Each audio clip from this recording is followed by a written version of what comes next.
Welcome to a journey into the intimate world of ancient Egypt. Let's dive into the exotic and unorthodox sexual customs that defined this ancient civilization. We will uncover how they embraced unusual lovemaking practices, used magical remedies to solve intimate issues, and even practiced necrophilia. These secrets, left out of your history books, reveal a bizarre and fascinating side of ancient Egypt that you never knew. Stay with us to explore the tantalizing mysteries of sex in ancient Egypt. Early erotica. Long before the age of X-rated websites and Playboy magazines, there was the Turin erotic papyrus. This ancient scroll depicts a plump, balding, scruffy man engaging in improbable sexual positions with a beautiful woman.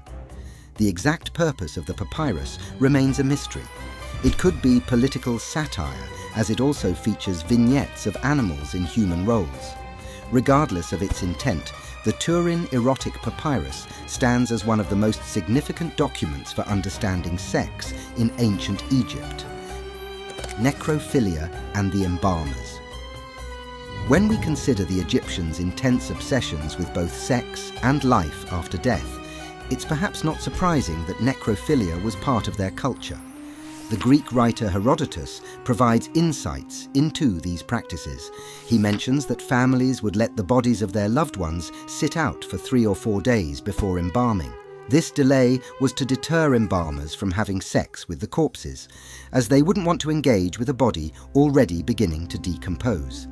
This practice was evidently common enough for Herodotus to record it. Egyptian mythology also hints at necrophilia. If the gods did it, it's likely the people did too.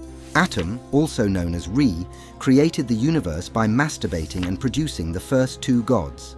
Later, Osiris dies, and Isis has sex with his dead body to conceive Horus. Additionally, Horus and Seth engage in a bizarre struggle for dominance, involving attempts to have sex with each other. The god with a permanently erect phallus. The god Min was the primary male fertility deity, renowned for his permanently erect phallus and distinctive feathered headdress. Men suffering from impotence would offer phallic figurines to Min, seeking his aid. Even today, the figures of Min are central to certain magic rites. Individuals with sexual or fertility problems visit ancient temples and rub Min's phallus, hoping to overcome their issues.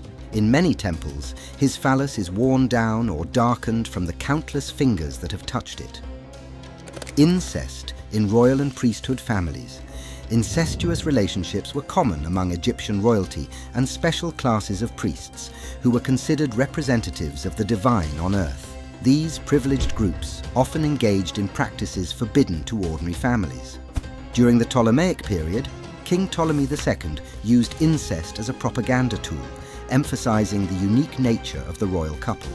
Even the famous King Tutankhamun was not spared from incest. His parents, Akhenaten and Akhenaten's sister, were siblings. DNA analysis of 11 closely related mummies confirmed that Tutankhamun was born from a first-degree brother-sister relationship. This practice, although it helped consolidate the ruling family's power, led to serious health issues due to inbreeding over successive generations. While most common in the royal class, incest was also present among other social strata, despite being prohibited by law. Circumcision practices.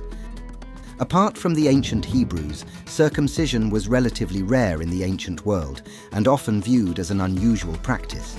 However, the Egyptians definitely practiced circumcision.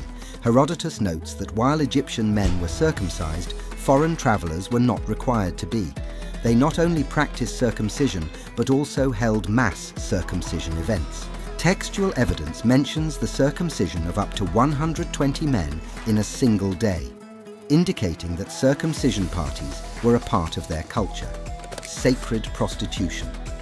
In ancient Egypt, as in ancient Babylon, prostitution was considered a divine and respectable act performed for the gods. Prostitutes enjoyed relatively high social status, especially compared to modern perceptions of the profession. These women could work openly and freely, distinguishing themselves with tattoos, red lipstick and other makeup. Prostitution was viewed as just another trade, one that even carried a degree of social status. However, unlike in Babylon, Egyptian prostitutes were limited in where they could serve clients. Contraception. Much like today, the Egyptians sought effective contraceptives. They enjoyed a sexually liberal society and valued sex for its pleasure, making good contraception essential. They used condoms made from sheep intestines to prevent pregnancy and the spread of STDs. Remarkably, they also discovered that acacia gum, derived from the acacia tree, worked as a spermicide, reducing the likelihood of pregnancy. Additionally, women used animal dung, including crocodile dung, as a vaginal barrier to block sperm and prevent pregnancy. When it came to sex and contraception, the Egyptians were innovative and took these matters seriously. If you found these bizarre and fascinating, you're going to love our next video about the sex life of gladiators. Discover the secrets and untold stories of these ancient warriors. Thanks for joining us on this intriguing journey.